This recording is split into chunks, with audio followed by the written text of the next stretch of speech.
Hi gang, so in this video I am going to be talking about what I think the Metropolis palette from Natasha Denona should have been like. This is the Metropolis palette. As you can see, there is a variance of shades and different kinds of formulas. There's some mattes, there's some shimmers in there, there's some satins in there as well. And you can see some, blue tones, some cool tones, but a lot of it is quite warm. You've got your orange there, a red right here, lots of golds, some greens and some blues, some more neutral shades down here, and right in this row. When you look at this palette, it looks like there's a good mix of different looks that you can do.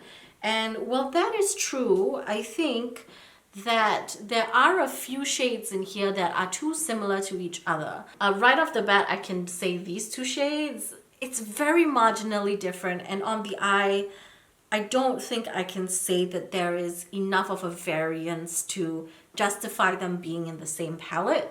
I also noticed that with a few of these bronze shades, they were very similar when swatched. Yeah, I feel like there were too many repeat shades in my opinion.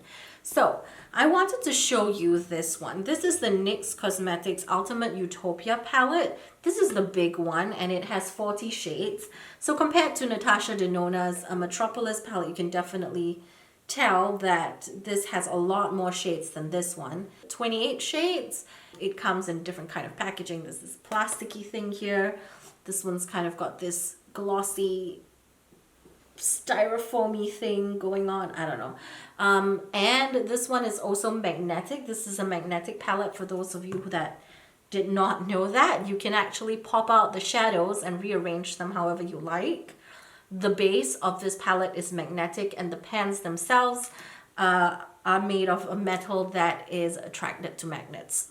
This one doesn't have that perk and it's kind of all fixed together.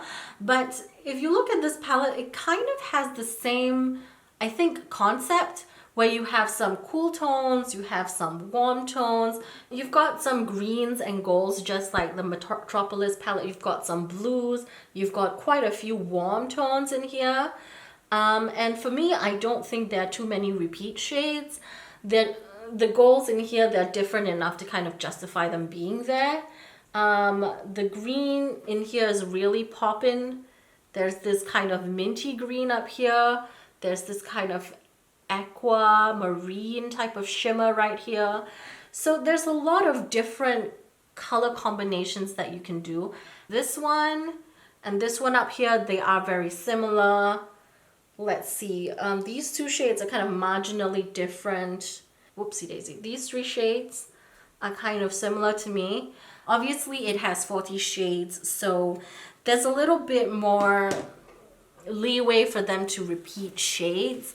Another thing is obviously the price point. Natasha Denona is a significantly more expensive brand than NYX Cosmetics. And NYX Cosmetics, even though they are technically a drugstore brand, they have been quite up there with certain prices. I've heard that the quality of their eyeshadow palettes can be quite inconsistent.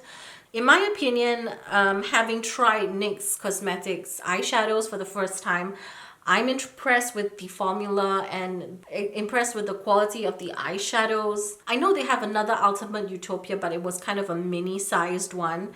And that one, I believe, had quite poor reviews. However, this big one, this bigger variant, has quite high reviews. In general, I think the quality of Natasha Denona's eyeshadow palettes are considered to be consistent. Whereas with NYX, there's not that kind of consistency. All of that aside, I personally think that this palette is what the Natasha Denona Metropolis palette could have been. This is just not satisfying. In concept, when I look at this palette, I like it.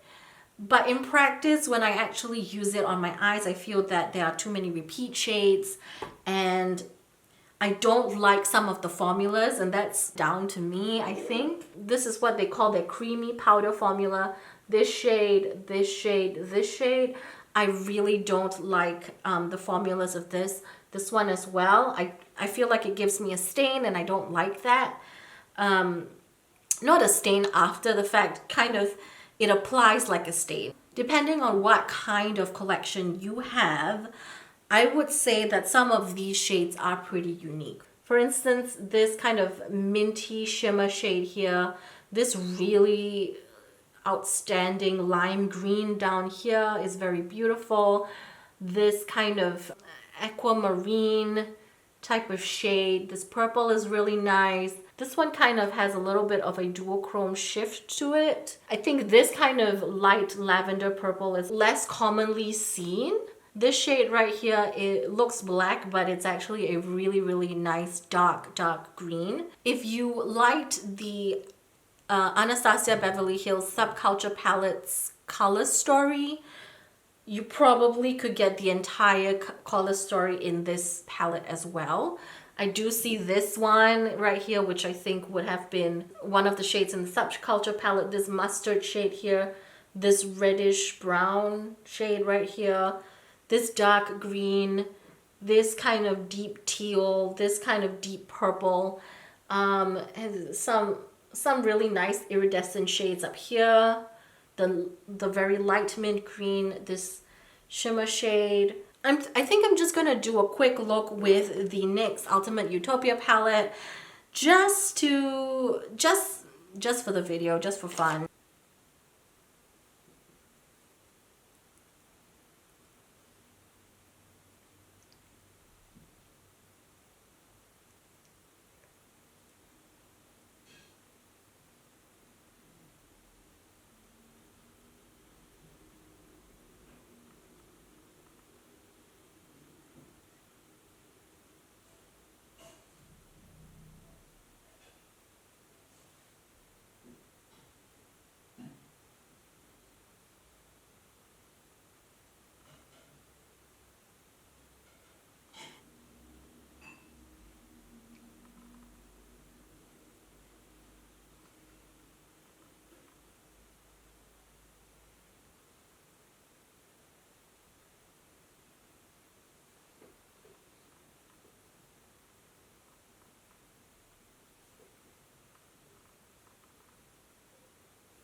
Okay, gang, so this is the finished look. I went a little bit less dramatic than I usually go, and I actually really like it.